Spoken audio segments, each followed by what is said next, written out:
Hello दोस्तों, आप सभी का स्वागत है आपके YouTube channel target study winner 2.0। दोस्तों, इस वीडियो में मैं आप लोग को जो क्लास 10 की जो सामाजिक विज्ञान के सभी निचोड़ व विकल्प बताने जा रहा हूँ। ये ऐसे क्वेश्चन है जो बार बार रिपीट होने वाले क्वेश्चन है। आप इसे याद कर लेंगे तो इसमें से आपको 20 आपको एकदम मीन फंसी तो फंसी जाएगा, एकदम इजीली आसानी से आप लोग को इसमें से 20 क्वेश्चन फंस जाएंगे। तो इस वीडियो में आप लोग को 7 क्वेश्चन करवाने वाला हूँ। इस वीडियो में सभी जो क्वेश्चन कराऊंगा आप उसे अच्छे से याद कर लीजिएगा। तो चलिए देखते हैं पहला क्वेश्चन। पहला क्वेश्चन है, विश्व व्यापार संगठन WTO की स्थापना किस वर्ष हुई थी? तो हुई थी 1 जनवरी 1995 ईस्वी में, 1995 में। दूसरा क्वेश्चन है, मानव अधिकार दिवस कब मनाया जाता है? तो 10 दिसंबर को मनाया जाता है, 10 दिसंबर को। तीसरा क्वेश्चन है, तीसरा है कि निम्नलिखित में से कौन सी विशेषता 1929 की महामंदी की नहीं है? तो आप लोग उस क्वेश्चन को पढ़ लीजिएगा, ऑप्शन को पढ़ लीजिएगा। इसमें जो जिसका जो सही आंसर है उसका ऑप्शन नंबर 4 है। नए नए उद्योग स्थापित होने लगे थे।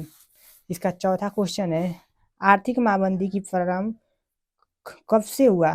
तो 1929 से हुई थी, 1929 से।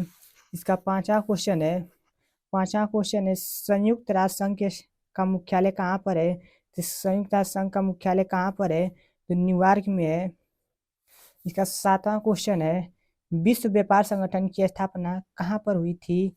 विश्व व्यापार संगठन की स्थापना कहाँ पर हुई थी? तो जिनेवा में हुई थी, जिनेवा। इसका ऑप्शन थर्ड सही है। इसका जो आठवां क्वेश्चन है, इसका आठवां क्वेश्चन है, आठवां, IMF और विश्व बैंक ने कब से औपचारिक रूप से कार्य कार्य आरंभ किया? कब किया था? 1947 से।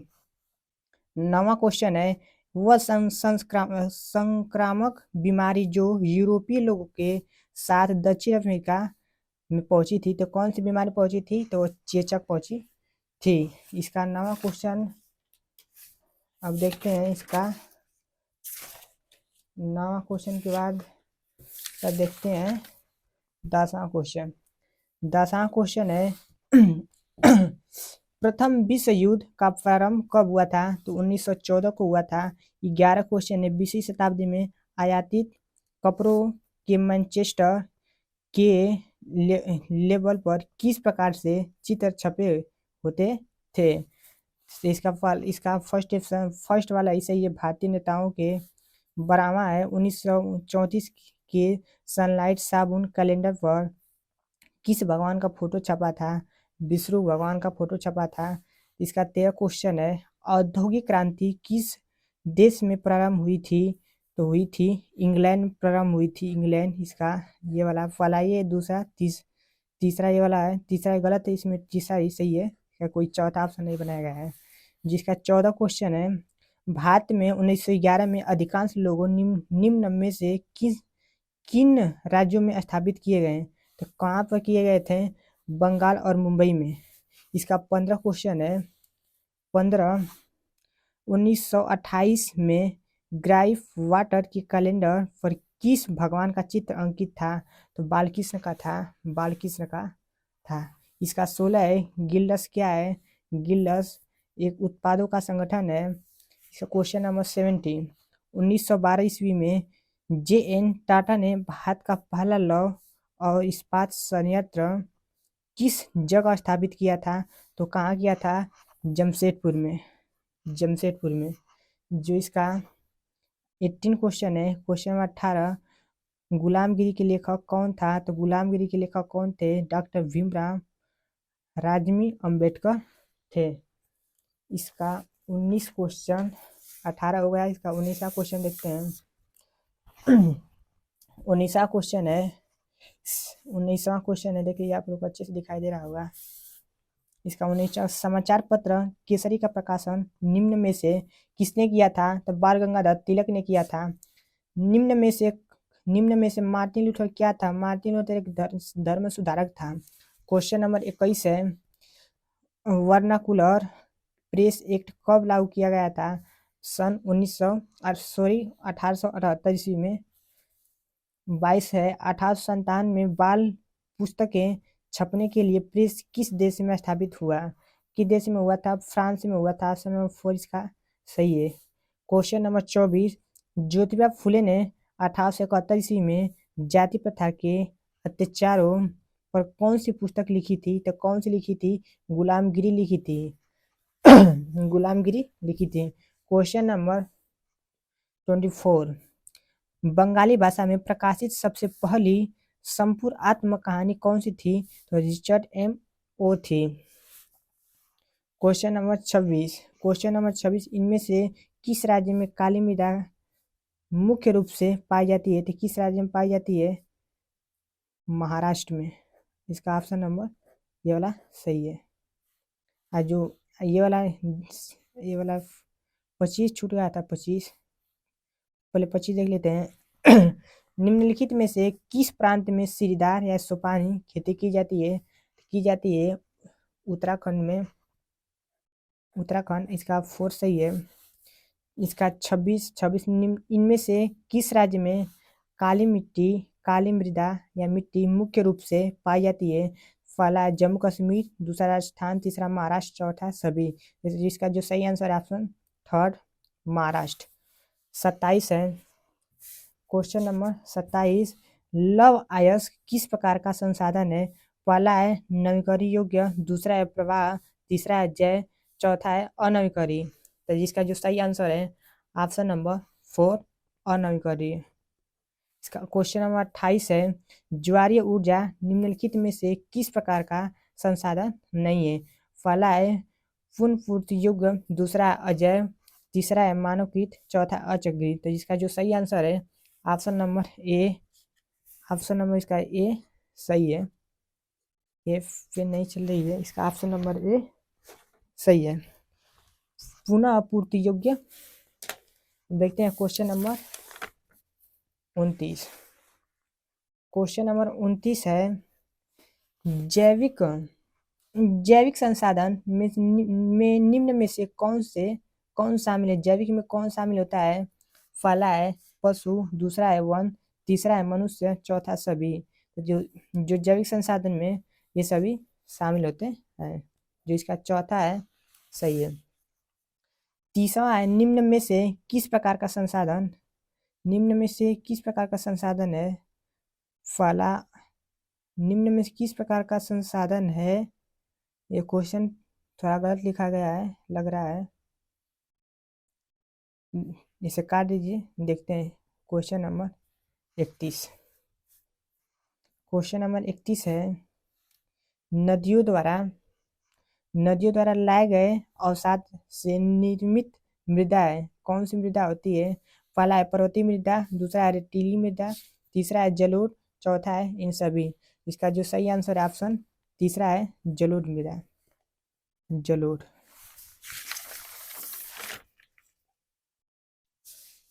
मृदा। क्वेश्चन नंबर 32 है, सतत पोषरी विकास है पंजाब और हरियाणा में सतत विकास होते रहना। तीसरा है विकास को लेकिन पर्यावरण की किसी प्रकार का नुकसान न हो। चौथा है कई वर्षों से होने वाला विकास। तो जिसका सही आंसर है ऑप्शन नंबर 3 है विकास हो लेकिन पर्यावरण को किसी प्रकार का नुकसान न हो। ऑप्शन 3 सही है। क्वेश्चन नंबर 33 है, पर्वतों पर मृदा अपरदन का संसाधन है। पहला है पवन, दूसरा है हिमनद, तीसरा है जल, चौथा है पशुचारण। जो इसका सही आंसर है ऑप्शन नंबर 3 है जल। क्वेश्चन नंबर 34, निम्न में से एक मिट्टी का प्रकार नहीं है। कौन एक मिट्टी प्रकार नहीं है? पहला है काली, दूसरा पीली, और इसका तीसरा है लैटराइट, चौथा है सीमेंट। जो सीमेंट है यह एक मिट्टी का प्रकार नहीं है। इसका चौथा आंसर सही है। क्वेश्चन नंबर 35 है, निम्न में से कौन सा एक संभावित संसाधन है? पहला है कोयला, दूसरा है पेट्रोलियम, तीसरा है पवन ऊर्जा, और चौथा है ये सभी। इसका जो संभावित संसाधन है वो पवन ऊर्जा है। इसका सही तीसरा वाला सही है। क्वेश्चन नंबर 36 देखते हैं। 36, पंजाब में भूमि निम्नीकरण का मुख्य कारण क्या था? पहला था खनन क्रिया, दूसरा था वनोन्मूलन, तीसरा था अत्यधिक सिंचाई। तीन ही है, इसका जो सही आंसर है ऑप्शन नंबर थर्ड, तीसरा अत्यधिक सिंचाई। क्वेश्चन नंबर 37, क्वेश्चन नंबर 37 है। क्वेश्चन नंबर 37 है, लाल पीली मिट्टी पाई जाती है दक्कन के पठार में, माला प्रदेश में। तीसरा है थार थार रेगिस्तान में। और इस तीन ही है, इसका जो सही आंसर है ऑप्शन नंबर दूसरा है माला माला प्रदेश में। 38 है, निम्न में से क्वेश्चन नंबर 38 है, निम्न में से कौन सा एक व्यक्तिगत संसाधन नहीं है? पहला है बागान, दूसरा है चारागाह, तीसरा है भूमि, चौथा है खनिज संसाधन। जो व्यक्तिगत संसाधन नहीं है वो क्या है? भूमि है। भूमि भूमि को मनुष्य ने नहीं बनाया है। क्वेश्चन नंबर 39, निम्न में से कौन सी अजैव संसाधन है? चट्टाने, पशु, तीसरा है पौधे, मछलियाँ। तो जो चट्टान होती है उसमें कोई जीव नहीं होता है, यानी वो मिडा मैंने मिट्टी के समान होता है, यानी जो इसका सही आंसर है ऑप्शन सी अजय अजय, यानी किसी में इसमें कोई जीव नहीं होता है। चट्टान में पशु कोई जीव होता है, पौधे में भी जीव होता है, मछलियों भी कोई जीव होती है। इसका 40 है, इसका 40 इसका 40 है। 46, चिपको आंदोलन किससे संबंधित है? पहला है मृदा अपरदन, दूसरा है वन संरक्षण, तीसरा है जल संरक्षण, चौथा ये सभी। तो जो इस चिपको आंदोलन थे वन संरक्षण से संबंधित है। अब क्वेश्चन नंबर देखते हैं 41। क्वेश्चन नंबर 41 है। 41 देख लीजिए अच्छा से। निम्न में से कौन सा एक सुभेद जातियों का उदाहरण नहीं है? पहला है नीली भेड़, दूसरा है गंगा नदी की डॉल्फिन, तीसरा है एशियाई हाथी, चौथा है अंडमान जंगली सुअर। जिसका सही आंसर है ऑप्शन नंबर 4, अंडमान जंगली सुअर। 42 है, निम्न में से कौन सा जंतु स्थानिक जातियों का उदाहरण जातियों के उदाहरण में शामिल नहीं है? पहला है इसका निकोबारी कबूतर, दूसरा एशियाई चीता, तीसरा है हार्नबिल, चौथा ये सभी। जो स्थानिक जातियों के उदाहरण में शामिल नहीं है वो हार्नबिल है। ऑप्शन नंबर थर्ड सही है। क्वेश्चन नंबर 43 क्वेश्चन नंबर 43 देखते हैं। क्वेश्चन नंबर 43, भारत का सबसे ऊंचा बांध निम्न में से कौन सा है? पहला है भाखड़ा नंगल बांध, दूसरा है रहिंद बांध, तीसरा है दामोदर घाटी परियोजना। तो इसका जो सही आंसर है option number A, Bhakra Nangal बांध। आप इसे अच्छे से याद कर लीजिएगा, सभी क्वेश्चन बार बार रिपीट होने वाले क्वेश्चन है।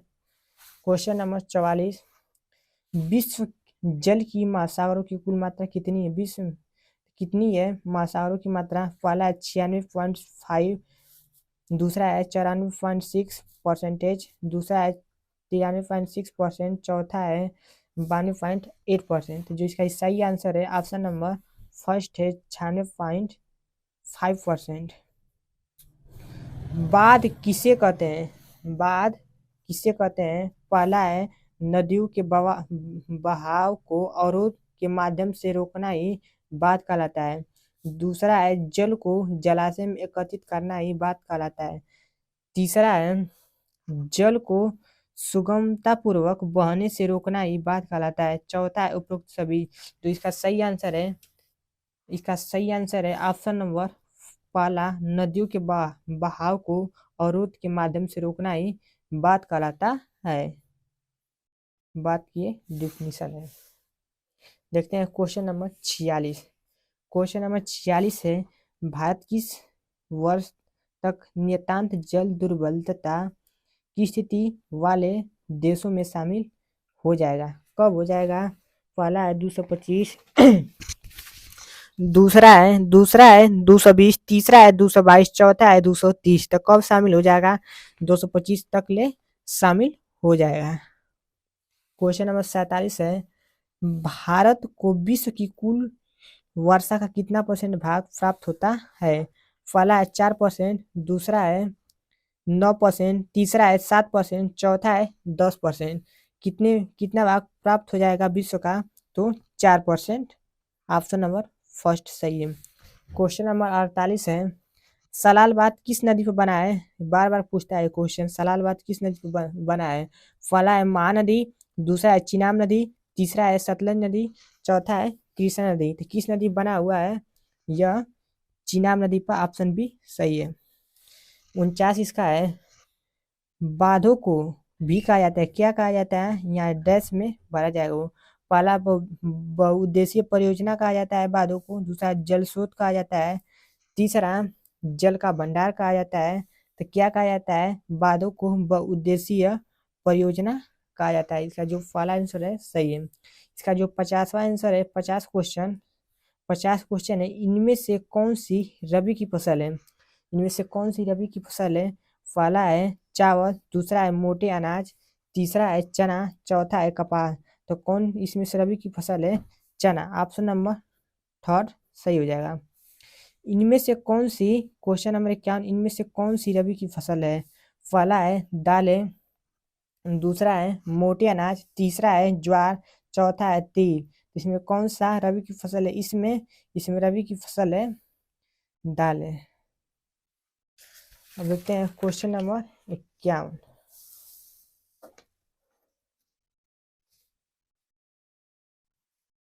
क्वेश्चन नंबर 51 है, इनमें से कौन सी एक फलीदार फसल है? कौन सी एक फलीदार फसल है? पहला है दालें, दूसरा है मोटे अनाज, तीसरा है ज्वार, चौथा है तिल। तो कौन सी एक मोटे अनाज है? दाल। ऑप्शन नंबर फर्स्ट इसका सही आंसर है। 52 है, क्वेश्चन नंबर 52, चाय की खेती के लिए कौन सी मिट्टी उपयुक्त है? पहला है लाल मिट्टी, दूसरा है जलोढ़ मिट्टी, तीसरा है लैटराइट मिट्टी, चौथा है सभी। तो कौन उपयुक्त है? लैटराइट मिट्टी। ऑप्शन नंबर बी सही है। क्वेश्चन नंबर 53, निम्न में से कौन सी रेशेदार फसल है? पहला है कपास, दूसरा है जूट, तीसरा है प्राकृतिक रेशम, चौथा है ये सभी। तो जो रेशेदार फसल है कपास, जूट और प्राकृतिक रेशम, ये सभी हैं। तो ऑप्शन नंबर 4 इसका सही हो जाएगा। क्वेश्चन नंबर 54, इनमें से कौन सी रबी की फसल है? पहला है धान, दूसरा है दालें, तीसरा है मोटे अनाज, चौथा है कपास। जो क्वेश्चन ये रिपीट क्वेश्चन है, आप इसे देख लीजिए। इसका जो जो ऑप्शन नंबर बी है, बी एंड सेकेंड सही है, दालें। क्वेश्चन नंबर 55 है, निम्न में से कौन सा शस्य ऋतु नहीं है? पहला है सावन, दूसरा है रबी, तीसरा है खरीफ, चौथा है कपास। तो जिसका पहला है सावन सही ऑप्शन है। ऑप्शन नंबर ए सही है। देखिए क्वेश्चन नंबर 56, भारत की प्रमुख खाद्यान्न फसलें कौन सी हैं? पहला है गेहूँ चावल, दूसरा है ज्वार बाजरा, तीसरा है चाय और कॉफी, चौथा है रागी सरसों। तो जिसका जो भारत की जो प्रमुख खाद्यान्न होती है वो चावल और गेहूँ। तो जिसका पहला आंसर है पहला सही हो जाएगा। पहला ऑप्शन सही है। देखते हैं क्वेश्चन नंबर 57, निम्न में से कौन सा एक मोटा अनाज नहीं है? पहला है ज्वार, दूसरा है बाजरा, तीसरा है रागी, चौथा है मक्का। मक्का एक मोटा अनाज नहीं है। ऑप्शन नंबर 4 सही हो जाएगा। देखते हैं क्वेश्चन नंबर 58। क्वेश्चन नंबर 58 ने निम्नलिखित में से कौन सा लौह खनिज है? पहला है मैग्नीज, दूसरा है बॉक्साइट, तीसरा है सोना, चौथा है ये सभी। तो जो लौह खनिज है वो, इसमें से जो लौह खनिज है वो बॉक्साइट है। देखते हैं क्वेश्चन नंबर 59। क्वेश्चन नंबर 59 है, मुंबई हाई किसके लिए प्रसिद्ध है? मुंबई हाई किसके लिए प्रसिद्ध है? पहला है पेट्रोलियम के लिए, दूसरा है तांबे के लिए, तीसरा है कोयला के लिए, चौथा है ये सभी। तो मुंबई हाई पेट्रोलियम के लिए प्रसिद्ध है।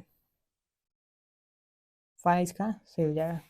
क्वेश्चन नंबर इस वीडियो का ये लास्ट क्वेश्चन है, झारिया प्रसिद्ध है किसके लिए?